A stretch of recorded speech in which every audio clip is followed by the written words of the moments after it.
Hello and good afternoon, everyone. Welcome to Coaching Think Talk. I am Life Coach Tindy Hoya from Life Coach Philippines, and this is coaching for Relationshift. This coaching conversation is for moms, wives, and women who wants to have a balance on healthy lifestyle and healthy relationship to a happier life. And my mission is to help women create that intention to make the decision to be the mom, wife, and woman they were meant to be so that they can influence and make an impact to have a family that thrives in a safe mental and emotional space. And thank you everyone for joining me this afternoon.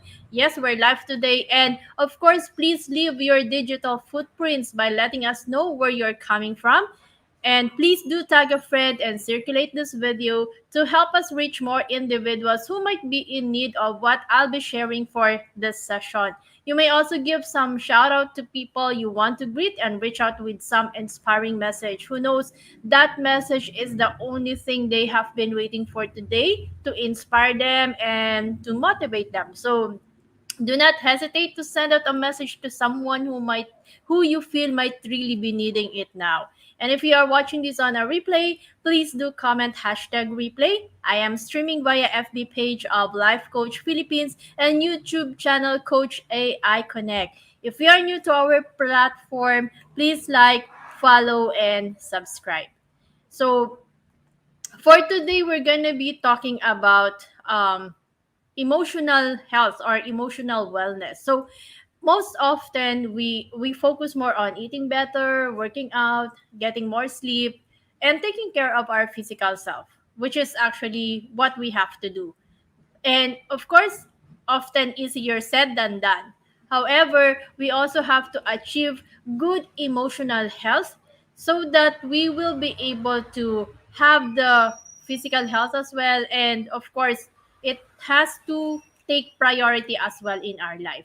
And when we talk about emotional wellness, of course, it includes your thoughts, your emotions, and your ability to deal with life's challenges. So, in your family or in your life at this time, how are you emotionally? How are you managing yourself when it comes to your emotion? How are you helping your family members, your kids, your husband, or even the people around you when it comes to their emotional health? Kasi importante din ang emotional health for us to be able to have a balanced and healthy lifestyle. So, hello everyone. Hello, Master Coach Hasmin. Thank you for joining me this afternoon. And of course, thank you, Coach Marife, for joining me and tagging along some friends. And of course, hello, Coach Nords. Thank you so much. So, for those of you, if this is your first time seeing me here in Life Coach Philippines page, of course, I am Life Coach Tindy Hoya. I am a certified co-active, co-create life coach and mental health coach from Life Coach Philippines. I was previously an HR practitioner. So I work in one of the biggest BPO in the country before I resigned in 2019 and decided to go full time for life coaching. I am also a mom of two teenagers. They're now 19 and 16. And of course, there might be challenges, but I tell you, life coaching has helped me how to manage myself to have better relationship with them. So if you're a mom who's interested really on how you can have better relationship with your kids, let's have a conversation. I also have here Coach Marife, who is also into parenting, so you can also connect with her. And of course, I am also married to a certified life coach. Some of you might know him. He's Coach Sean De Hoya. And if I am focusing on women, Coach Sean is helping men. So the partners. So if you think your husband needs someone they can talk to, then let them message Coach Sean. I am a community manager and a public speaking scholar of Master Coach A, and I am also a proud Master Builder apprentice of Master Coach A, where we help you build tribes to reach your unstoppable dreams. So, if you're someone who wants to really have that community or to create that community, you have this advocacy and you want people to join you, connect with us so we can help you.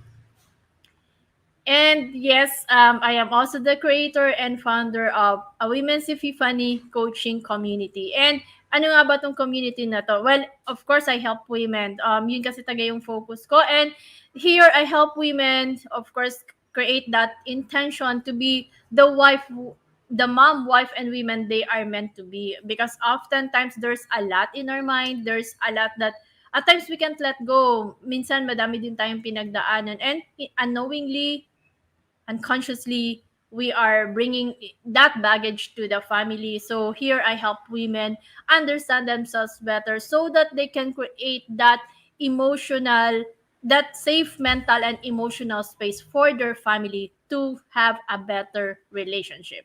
Because I always believe that as a woman, we have the power to make a choice to be the man, to be the mom, wife, and women we are meant to be. So if you're that woman, join me in my community. Just look for a Women's Epiphany coaching community or all coaching community. You will be able to connect with me. So for this afternoon, we're gonna be talking about emotional wellness. Well, of course, emotional wellness means, or it involves expressing your feelings, adjusting to challenges, coping with the stresses that life brings, and enjoying your life. So whether it is from a life transition, or you're feeling anxious, or you feel you're alone, you feel you're isolated, or simply you're feeling that unrest, yung parang you're not okay, we will try to explore ways to achieve emotional wellness while we are also juggling our life between being a mom and a wife. And of course, being a woman.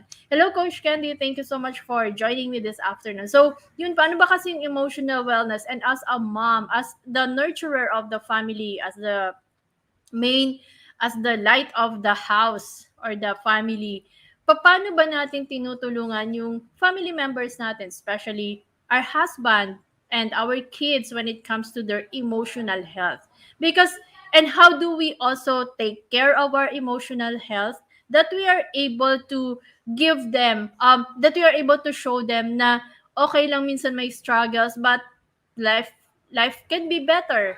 So, yun yung mga natutunan ko as a mom and as a wife in my journey sa life coaching. Because hindi din madali yung 'di ba when you enter into the relationship, into marriage, hindi din naman tinuro kung paano. And yes, women are emotional. Aminin man natin o hindi, we are really emotional. And oftentimes, our emotion gets the best of us.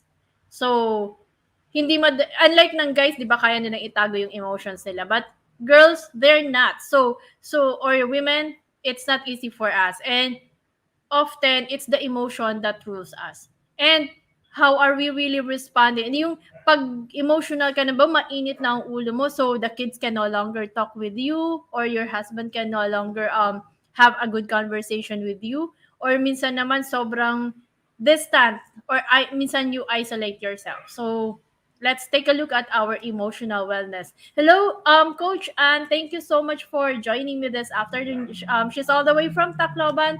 Same with Coach Marif, and of course, si Coach Norris from the North. So, sana one of these days, Coach Anne, and especially si Coach Norris, magkita tayo personally. So, ayan. So, let's talk about emotional wellness this after. So, I'll give you some checklists, or what are the things that you can ask yourself. So, but before that, let's talk about emotional wellness. Ano nga ba ang emotional wellness? It's really about coping effectively with life and creating positive relationship. So, here you see that emotional wellness involves understanding oneself and adequately facing the challenges that life brings. So, it inspires self-care, relaxation, stress reduction, and the ability to develop inner strength to meet life's challenges. And they say that people with good emotional wellness are not always feeling content and happy. Hindi naman ibig sabihin na porke mataas ang or maayos ang emotional wellness mo, hindi ka na nalulungkot at lagi kang contented. No, it's not.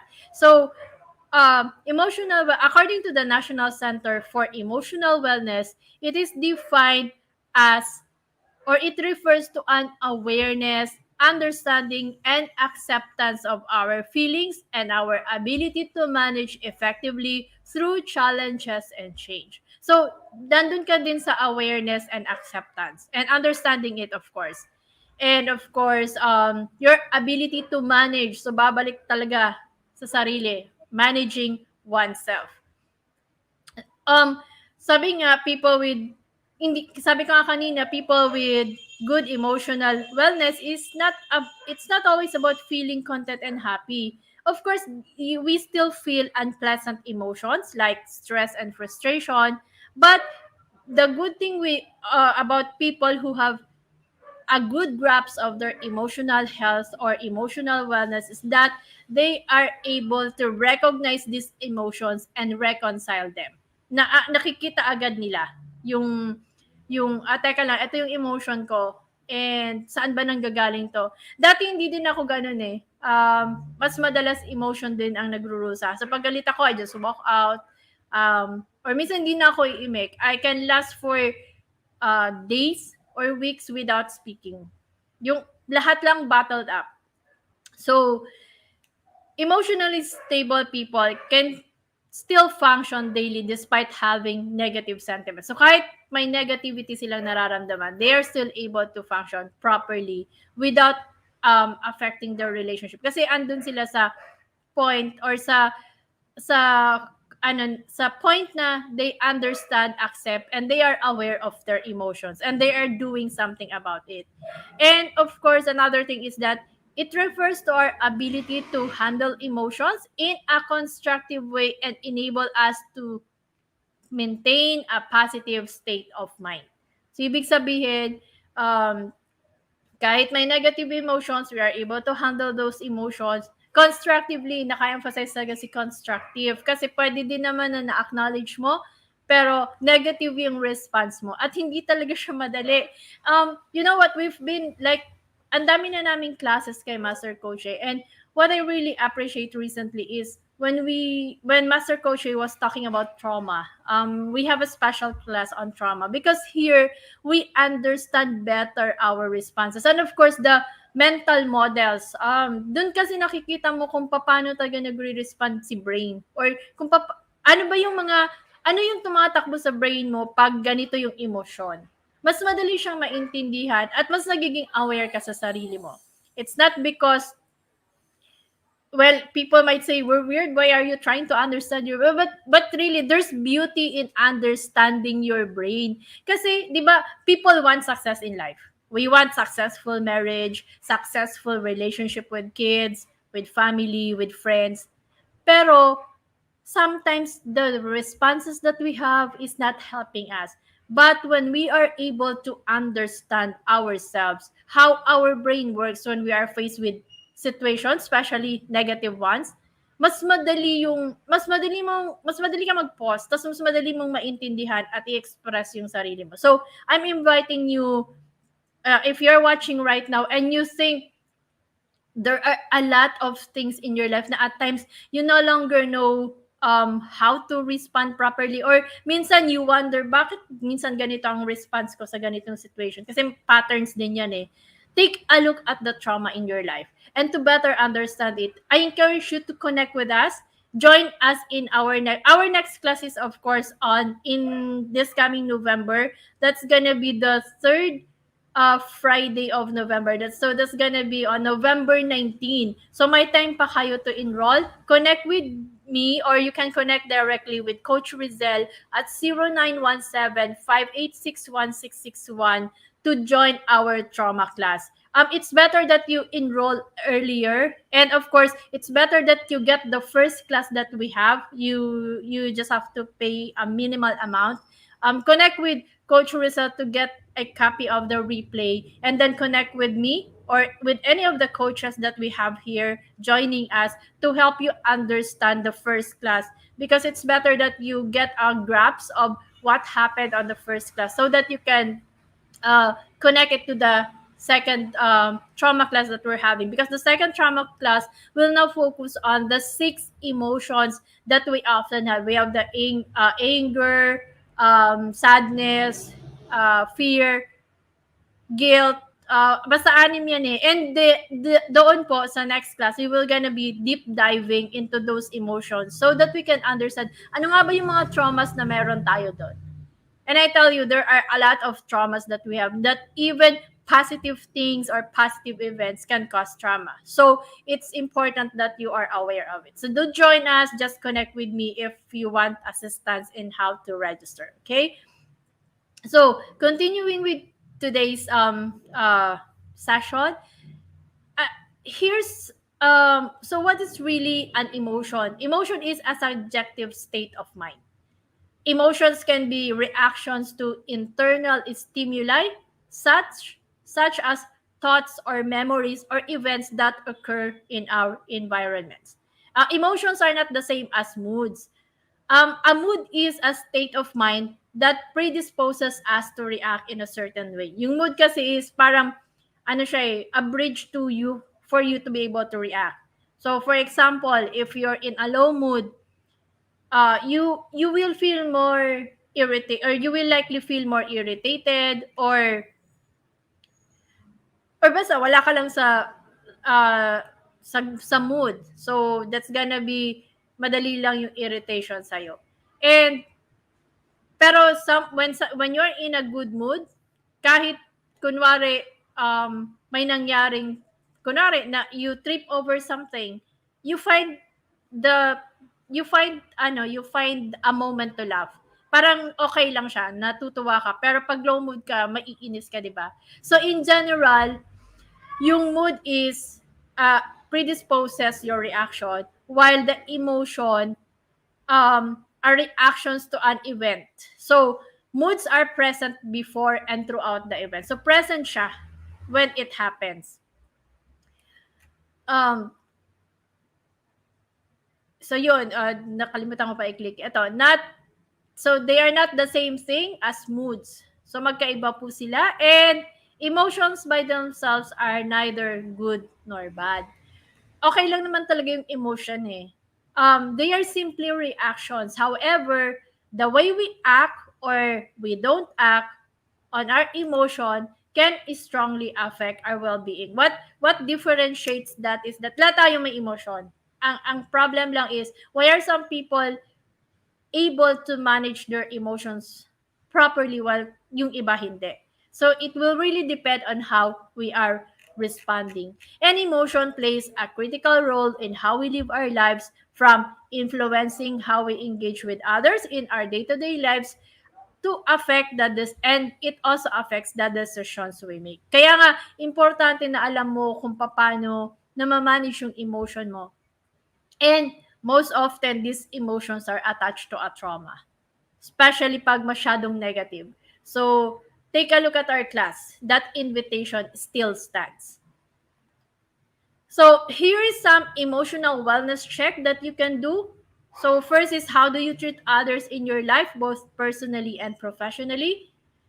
Those who are emotionally well tends to be more sensitive and compassionate about the needs of others, and in general are more spiritually generous. So, pag hindi ka ba generous, that means hindi ka emotionally well. Sagutin nyo yan kasi hindi din ako sure. Pero how you treat others is really one of the emotional wellness check that you can do. Kasi dun mo makikita kung paano ka nagre-respond sa iba.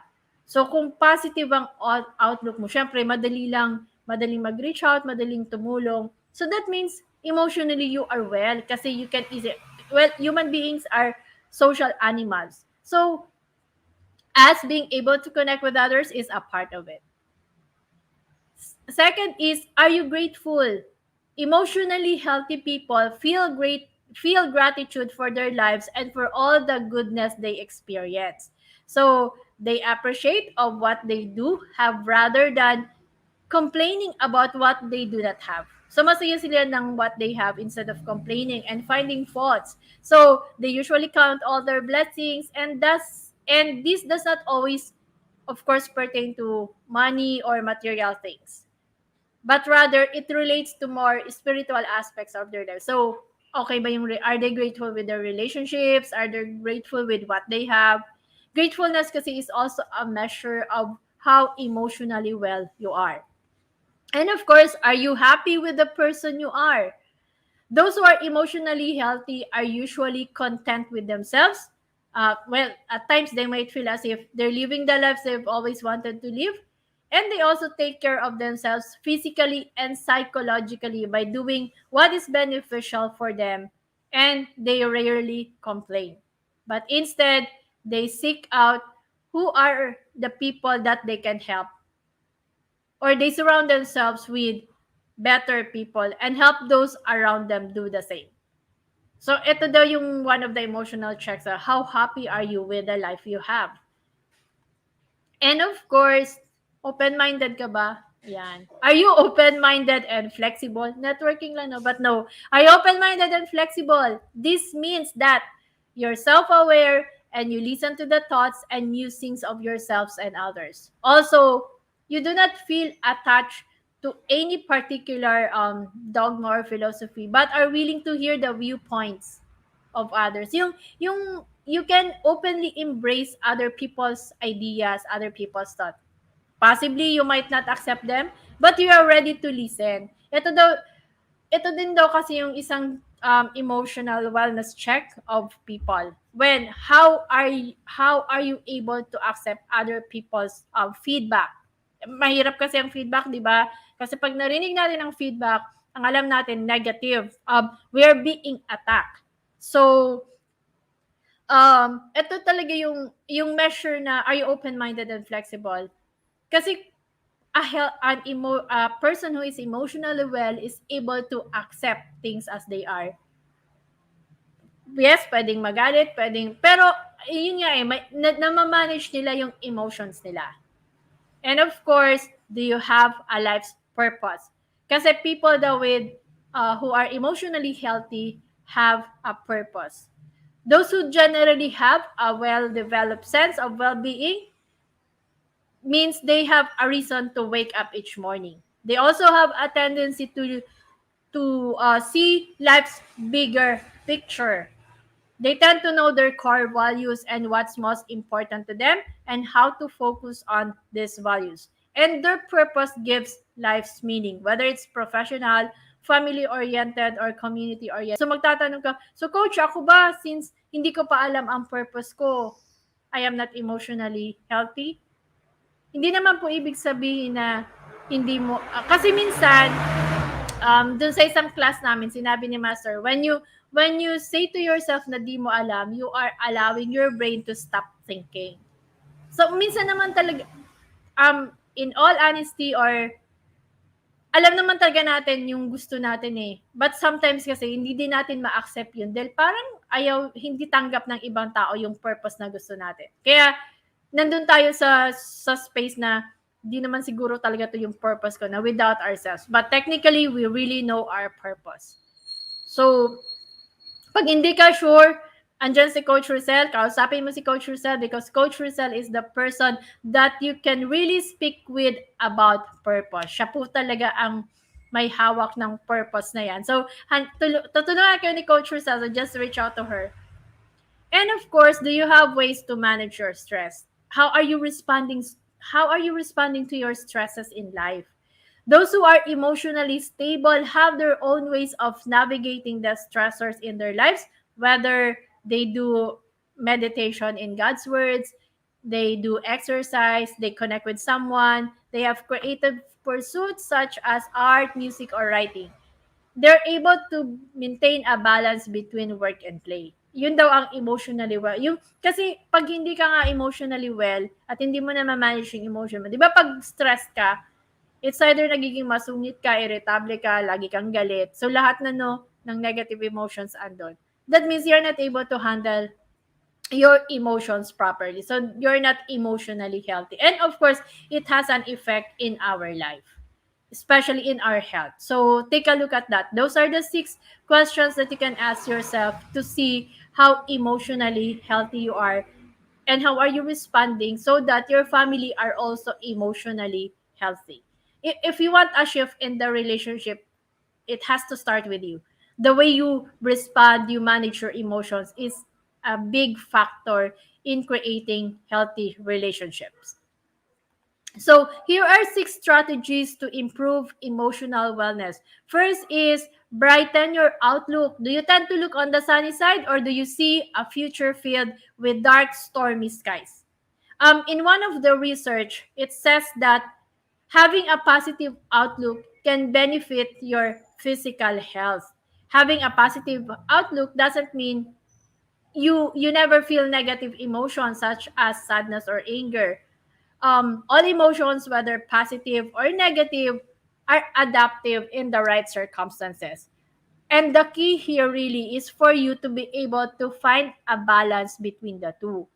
So, positive emotions expands your awareness and opens you up to new ideas so you can grow. So, when you have a positive outlook, it's easier to look for the bright side of life. Mas madali kasi yun kasi nakafocus ka sa negative, di ba? People who are emotionally well, experts says, have fewer negative emotions and are able to bounce back from difficulties faster. So, hindi naman ibig sabihin na pag emotionally healthy ka, hindi ka na nakakaramdam ng negative emotion. Nakakaramdam ka pa rin. It's just that it's easier for you to bounce back instead of ang tagal mo. Sabi nga nila, di ba, pag may problem, wag mong daanan mo lang, wag kang tumambay. So, parang ganun yung uh, isa sa mga strategy for you to be able to have a bright outlook in life. It's also about having an upbeat mental state. When you have a bright outlook, you have an upbeat mental state which improves your health. It lowers your blood pressure. You have healthier weight, better blood sugar levels, and longer life. And of course, people who have more positive emotions are able to bounce back from difficulties faster. So, what you can do to really get that bright outlook in life, maybe you can start remembering the good deeds that you have. Give yourself credit for the good things that you did. Of course, another is forgiving yourself. Minsan kasi, um, it's so hard for us, it's easy for us to forgive others, but so hard for us to forgive ourselves. Remember, everyone makes mistakes. We're just humans, so we make mistakes. And learn from what went wrong, but don't dwell on it. And of course, practice gratitude. When you're grateful, it's easier to look for the bright side. Create positive emotions by being thankful every day, and write down. It helps if you write down what you're grateful for. So this is the first strategy. Second is you have to reduce your stress. Well, everyone feels stress from time to time, and stress can give us a rush of energy when it's needed most. But if stress lasts a long time, then it's not good. So, how do you reduce stress? Well, stress isn't always bad. It's actually a survival response. When we feel stressed out, it allows our brain to think of something on how we can survive that stress. And of course, short-term stress can help us perform kasi parang it pushes our adrenaline, and it also but stress may also affect our metabolism. So everyone feels stress sometimes. It's our natural response to challenges or demand. But and also stress can come from day-to-day pressures of work and family, but there's always a way to manage it. So maybe you get a good night's sleep or get enough sleep, you exercise regularly, or build a social support network. And of course, get quality sleep. Ito din yung mga isang strategies for us to keep our emotional health. To fit in everything that we do in our day, we often sacrifice sleep. But sleep affects both mental and physical health. So, when we sleep daw, sleep allows the brain to remove toxins via a brain drainage. Pag natutulog daw kasi tayo, may drainage daw sa brain na dun dumadaan yung toxins at inaalis niya. That's why we need to sleep. And how much sleep, of course, changes with age. For children under school age, it has to be 9 hours. Teens between 8 to 10. For teenagers, it's between 8 to 10 hours, and adults at least 7 hours of sleep. So take steps to make sure you regularly get a good night's sleep. For us, we always believe that it's really not about the length of that sleep, but more of the quality of sleep that you're getting every night. So, or depende kung anong oras ka natutulog. Kung night shift ka, syempre matutulog ka in the morning na. What's important is you're able to get quality sleep. Hindi siya sleep lang. But it's not the quantity but the quality. So, Maybe you can start going to bed the same time each night and wake up the same time each morning. And it would also help if you can, like, pag dark environment, parang the brain recognizes that it's time to sleep. And of course, being able to exercise would also help the proper blood circulation that would allow you to get better or quality sleep at night. Fourth is for us to cope with loss. Bakit?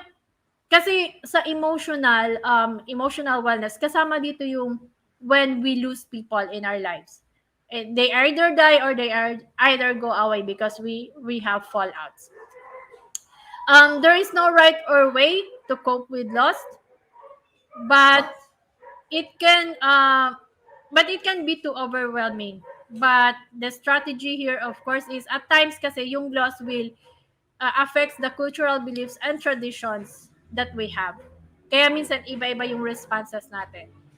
People who expresses flexibility in their emotions can cope well with loss and are healthier over. When you're able to express daw your emotions, it's healthier for you kasi nailalabas mo siya. And finding meaning in life after loss can help you adapt. So, bakit siya naging strategy in emotional wellness? Kasi 'di ba loss is something that we experience. So we have to be able to adapt properly to it. So of course, it has to start with you taking care of yourself, talking to caring friends or the right people, finding a support group, and not making any drastic changes right away can help you cope with it to balance the emotional health that you have. And of course, it's strengthens social connection. So with social connection, you make the connections, you take care of yourself while caring for others, and you build healthy relationships. So social scientists, kulang pala ako ng spelling, but kasi there's a research that finds na there are links have us having links to others have a powerful effect on our health, both emotionally and physically. So whether we connect with them as romantic partners, family, friends, neighbors, or others, social connection can influence our biology and well-being. So it's also important for us to develop and strengthen social connection. And finally, being mindful. So mindfulness is not about sitting and meditation. Hindi ito yung kailangan mong umupo lang at mag-meditate. It's really more about you being focused on the present, which gives a positive impact on your health. And of course, being mindful helps you make better choices. So ito yung ibig sabihin ng being mindful. And of course, some practices that you can do is take some deep breaths, enjoy a stroll, and practice the mindful eating. So part siya ng being mindful so that you can, kasi kung whatever we take in our body also affects the moods that we have. Kaya importante din ang mindful eating. So those are the 6 strategies that you can do to give you healthy emotional well-being. A strong positive mental attitude will create more miracles than any wonder drug. So it's no mystery that taking care of your physical well-being is extremely important to your health and happiness, but it's also important that we are able to take care of our emotional health. So thank you everyone. You can connect with me here. You have seen my number, and of course, I'm inviting you for those for women out there who's experiencing burnt out in their relationships, in their life. You're trying to you have those dreams, but you think you're not able to do it. You feel it's selfish of you to still think of yourself, or you're trying to find happiness in your husband, in your kids, na parang pag hindi ka okay sa kanila, hindi ka masaya, then maybe it's time for you to regain yourself.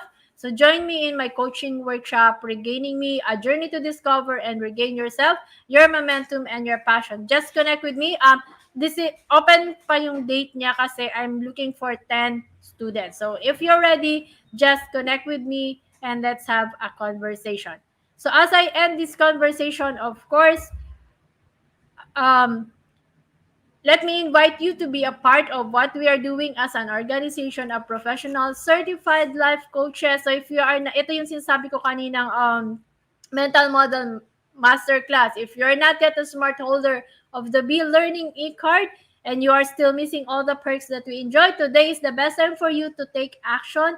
You can connect with me or with Coach Rizel at 0917 5861661 to join the Be Learning Society, the tent maker of Be Learning Homes for Mental Fitness. Enjoy 5% food and beverage discount from Decaf Coffee Republic and get full access to Mental Model Masterclass by Master Coach A, which happens every fourth Saturday of the month.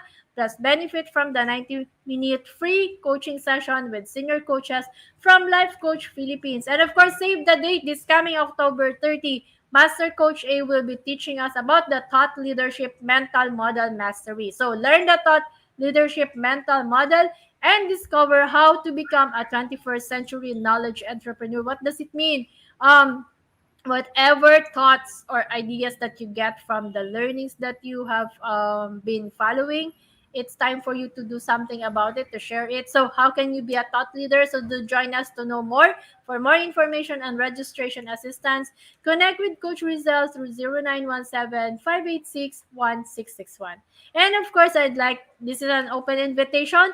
You're if you're now ready to embark on a journey of becoming a certified life coach, then join us in the Co-Actively Co-Create Life Coach Certification Program by Master Coach A. This is now CPD accredited, so you will get 40 credit units. So, ano ba yung CPD? CPD is about learning new things or refreshing your knowledge by doing new things. And this is what makes the CACC Life Coach Certification Program the perfect track for your continuing professional development. Life coaching is a 21st century learning experience that is empowering professionals to enhance their skills in multiple domains and thereby increasing their relevance in an increasingly complex workplace. CACC course includes a 21-day web-based learning, a 3-day life coaching bootcamp with Master Coach A, and a 3-day life business bootcamp with senior coaching team. The program package also comes with many other bonuses, so connect with Coach Rizal through 0917 5861661 to discover the opportunities waiting for you in this profession. And of course, this is what we are doing as life coaches here in Life Coach Philippines. We have been serving the community. We have been sharing valuable learnings to everyone. This is our service to you. Kasi at this time na pandemic, di ba, parang minsan gulong-gulo na ang mga tao. Then let's do something impactful to help them out recover from whatever it is that they struggle at this time. So tomorrow, join us for another coaching conversation. Of course, that's with Coach Candy for coaching for mindful eating at 10 a.m., Coach Cherry for coaching for leap formation at 2 p.m., and Coach Rizal for coaching for purposeful living at 4 p.m. So once again, I am Life Coach Tindy Joya from Life Coach Philippines for Coaching Think Talk. Coaches like us think and talk like this. This is us in the Philippines. Love, bam, boom. See you. See you next week.